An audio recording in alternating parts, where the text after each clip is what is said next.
Hey everyone, it's Metalhead in Mexico. This is Keiko the Metal Dog, bringing you my next installation of Metalhead in Mexico, where I talk all things Mexico, metal, and midlife from a Gen Xer's perspective. My husband and I relocated from the United States to Mexico in spring of 2025.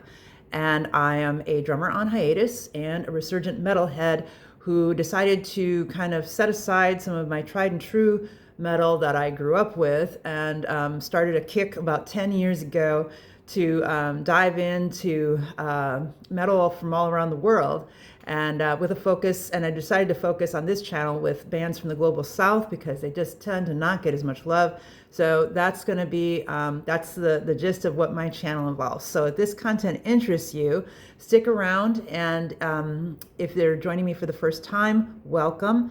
Thank you. A quick thank you to the people who've provided early support to my channel. I really appreciate it.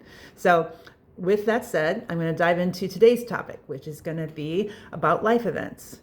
Life events is going to cover, well, kind of the obvious, but things get more complicated when the people you care about in your life, it's one thing if you're just out of state, but it's something else altogether if you're international. And of course, the way we used to show up when we were local, it was a lot simpler. But the further away you live from those you care about, it can complicate things and complicate the way that you can show up. But that doesn't necessarily have to be the case if you plan ahead and have some ideas in mind if and when, most likely when, life situations come up. So if you're considering a life abroad or already live abroad, times like this don't have to be so difficult to think through. And especially because a lot of times your support is going to be requested right away. So in this video, I'm going to do my best to outline from my personal experience and from watching others and seeing what works for them, what I believe you may want to consider to set flexible boundaries for yourself that allows you to show up in the best way possible for them and yourself, reducing self-sabotage or detriment to your own well-being. So to kick off that, we'll dive into what I believe the outline is, which is a combination of finding out what the situation is and then the options for you to provide support. How do you want to show up? So finding out what the situation is, I think, should come up before you even, book, before you're so quick to book that plane ticket. It can seem like the obvious thing, but it might be too hasty. So finding out what the situation is, if it's a known situation that has a finite beginning and end, then you know that it's a matter of days or weeks, tops. If it's something more open-ended or unknown, your needs might be more likely to shift. It may be more of a moving target situation, and then it's a lot harder to gauge. And so there's some things to consider with that. So within finding out the situation, my suggestion would be to start with what the level of support is, where they live, or in the United States. Is there a lot of support around? Is there a support network already in place? Are there people rallying around that person or not? You might be it for them. So that's something to find out. And then where you might fit into the equation on that. Can you reasonably see yourself helping them? Or is there, very little to be done? But there may still be some ways you can help. So starting off with the different ways I think a person can show up is with physical presence, providing moral support, providing task or logistical support, and then lastly, from the financial help. Physically present is kind of the obvious one, right? Most of us would think like, that's it, I'm gonna be on the next plane. But like I said, pump the brakes. That may or may not be the best route, but it can be the best. That can be the obvious choice. Now, in my case, I was already here in the United States, finishing up some seasonal work and spending holidays with family.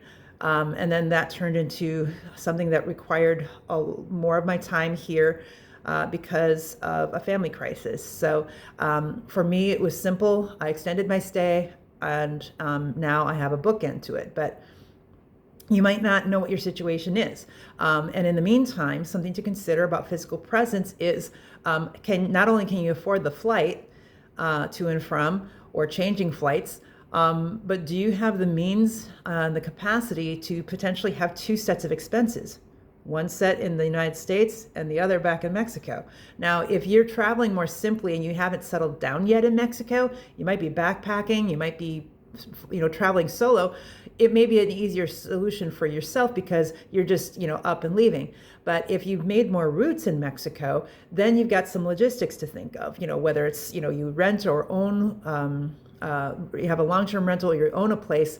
And then all the more so if you've got a loved one, spouse, pets, family, there's some coordination that has to happen there so that the household can continue to run as smoothly as possible in your absence, right? So another part that a lot of people don't think about, and that I'm not going to speak too much just because I don't know much about it yet, but if a person has either global insurance or Mexican-based insurance, check to see whether you set up your policy to include the US or not. A lot of people go for the cost-effective route, which means not having the US-based insurance. But if you've done that, you'll want to take care before you plan your travel, because that usually means there's a stipulation and limit on how many days you're allowed to spend in the US without risking voiding your policy. So if that applies to you, check into that before you travel. Okay, so enough about that. Moving on to moral support. Moral support, of course, can happen with being physically, there for the situation, but sometimes an ass in the seat is just that. There might be too many people already on the ground helping out, and you're just kind of, I don't want to say in the way, but it's just kind of like turns into more of a too many cooks in the kitchen kind of thing. And the other thing is that there may be good reason where you be keeping your distance might be smartest. So whatever your situation is, if there's a risk to adding stress to the situation for yourself or for them, it might be best to stay away, but be there in other ways. So like, for example, if you're able to talk with the person or communicate with them, regular check-ins by text, call, video call, a handwritten letter for those who are kind of inclined that way, send it by DHL, know that you're there for them in support. And even if it's not for the person directly being helped, sending that kind of support to those who are on the ground, providing the time of, being there in the time of need, that can help those people. So that's another way to show up. Task-based support. The logistics of things can sometimes fall to the wayside. The stuff people might not be thinking about. So the best way to find out about that can be you're trying to find out, just ask about what's going on, what's the situation, and as you're getting the lowdown, listen for the gaps. What are you not hearing them say? Are they skipping something? Does anything stand out to you that you can ask about and say, I heard you mention X, Y, and Z is all taken care of, but have you thought about this other thing? That can be something that they can latch onto. And even if you're wrong, even if it's say, oh no, we got that covered too, then at least you're trying to cover the bases, and then keep at that. Because especially if it's a more open-ended situation, it's kind of a moving target, the needs can change. So keep asking like that, and that provides much more contextual support than just saying, I'm so sorry this is going on, call me if you need anything. That's just not helpful. I hate to diss on this saying, but not really, because it's kind of like the equivalent of saying thoughts and prayers. And it's just a kind of a zero thought process. Let me know what you need. And because you don't want to put any thought into it. And if you're trying to be supportive, that's not how to be supportive. Ask contextual questions as much as you can. And even if you don't have any specific ideas, keep asking. Has anything else come up? Ask that periodically, and then just kind of keep at it and kind of pull it out of them, because especially in a time of like kind of chaos and being uprooted in some way, with life disruptions, they may not be thinking clearly. You'll ask them a question and they'll be like, they'll be all over the place. keeping at it, trying to keep a level head and know that they're not most likely not trying to be vague or ambiguous. They just don't fucking know. And they're oftentimes all over the place, but as things go on, things, they'll think of stuff, but continuing to ask can come up huge. And so the logistical support can really look like just about anything. It could be helping them navigate paperwork, applications, other administrative things, helping them organize their bills. If they've got, physical paperwork, if you're there, digital paperwork or emails, organizing their life, calling back people, for them. Here's another thing is that oftentimes people under stressful situations, especially the longer it goes on, they're more likely to do things like either stress eating or not eating at all or things like that. So checking in on their wellness from time to time, making sure they don't have an empty fridge. If they used to cook or they don't cook, or they don't cook, and that means they're not eating, there's easy ways to do that, especially if you're from abroad, staying abroad. You can buy them groceries, bring them meal plans, through delivery. Technology is great that way, right? So there's all kinds of ways you can help like that and show up for them even if you can't be there. And then the last one is financial. So the financial side of it, I kind of left that one, leave this one last, because to me it's the kind of the most dicey of it, because it seems like it's getting warm. It's the diciest one, because we're not really, U.S. Culture doesn't really talk much about money, like with family or with loved ones, really. It tends to be the way, right? And so trying to get people who are kind of stressed and freaked out and scattered to talk about like where they are, I would probably leave it up to them to bring it up to you. That's personally not where I would start, but you do you, right?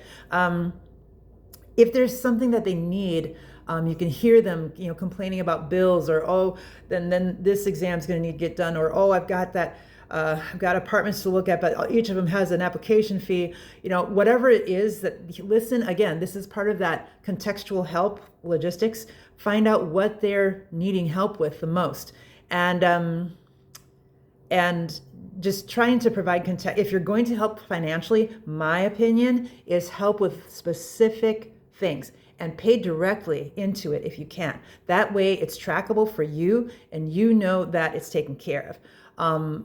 Whether with leaving the relationship and the trust factor aside, I think it's just best to triage that and not worry or think about how trustworthy they are or aren't.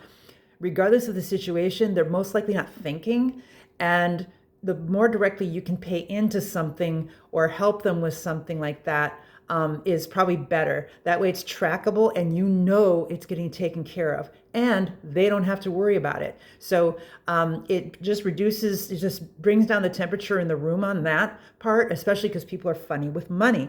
You can say you're being helpful and say, here's this money, but if you later find out that they spent it on something else, then it's all, a mess. And so now what your intent to help with has now become an added stressor in a situation. And they may not even know they're doing it, especially even if they're trustworthy. They might be just an emotional mess, and they did some impulse buy to help, buy themselves some flowers to help them feel better.